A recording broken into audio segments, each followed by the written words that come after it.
Assalamualaikum warahmatullahi wabarakatuh. Perkenalkan, nama saya Mimi Kratobrianti. Saya dari kelas B, program studi S1 Fisioterapi, Fakultas Ilmu Kesehatan, Universitas Aisyah Yogyakarta. Jadi di video kali ini saya buat untuk memenuhi tugas mata kuliah saya, yaitu mata kuliah Komunikasi Profesional yang diampu oleh Ibu Rini. Nah, di sini saya akan menjelaskan bagaimana sih cara melakukan terapi stroke di rumah.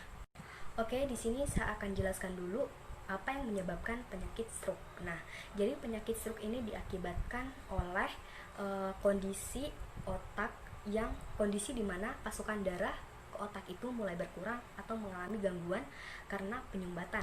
Karena di sini otak tanpa darah, maka otak tidak akan mendapatkan oksigen atau nutrisi, sehingga sel-sel yang ada di area otak ini akan mati.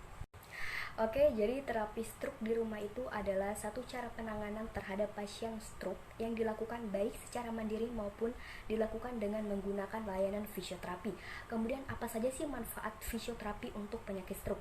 Jadi manfaatnya itu yang pertama, menghilangkan rasa sakit, yang kemudian meningkatkan kemampuan untuk bergerak, kemudian yang ketiga mengatasi kekakuan otot atau spastisitas. Kemudian fisioterapi stroke ini dilakukan setelah serangan. Biasanya stroke dapat mengakibatkan kerusakan otak yang mengakibatkan si pasien atau si penderita ini mengalami kelemahan atau kelumpuhan di salah satu sisi tubuh mereka, sehingga mereka ini mengalami kesulitan untuk menggerakkan tubuh.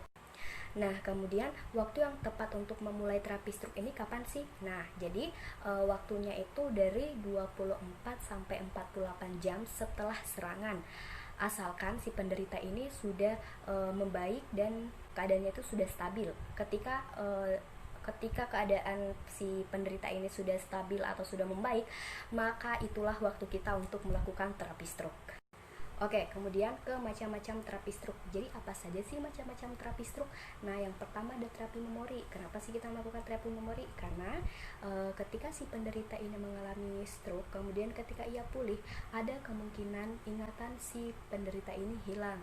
Nah, maka kita wajib hukumnya untuk melakukan terapi memori. Kemudian terapi memori ini dilakukan tergantung usia dan tingkat keparahan stroke-nya. Kemudian yang kedua, terapi gerakan. Jadi melakukan terapi gerakan. Jadi kenapa sih kita melakukan terapi gerakan? Jadi terapi gerakan ini berguna untuk meningkatkan kemampuan si pasien ini untuk menggerakkan tubuh.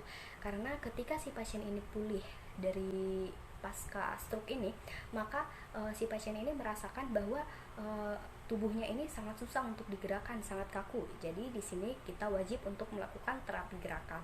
Nah, kemudian yang ketiga ada yang namanya terapi bicara. Kenapa sih kita melakukan terapi bicara? Jadi saya jelaskan di sini dulu.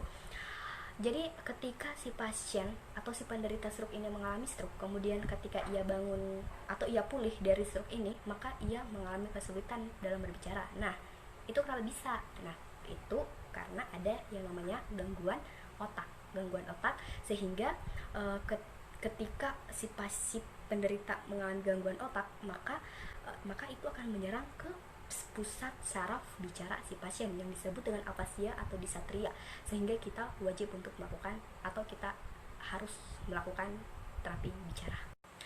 Oke, itu saja penjelasan dari saya mengenai terapi stroke di rumah. Semoga bermanfaat. Saya akhiri. Wassalamualaikum warahmatullahi wabarakatuh.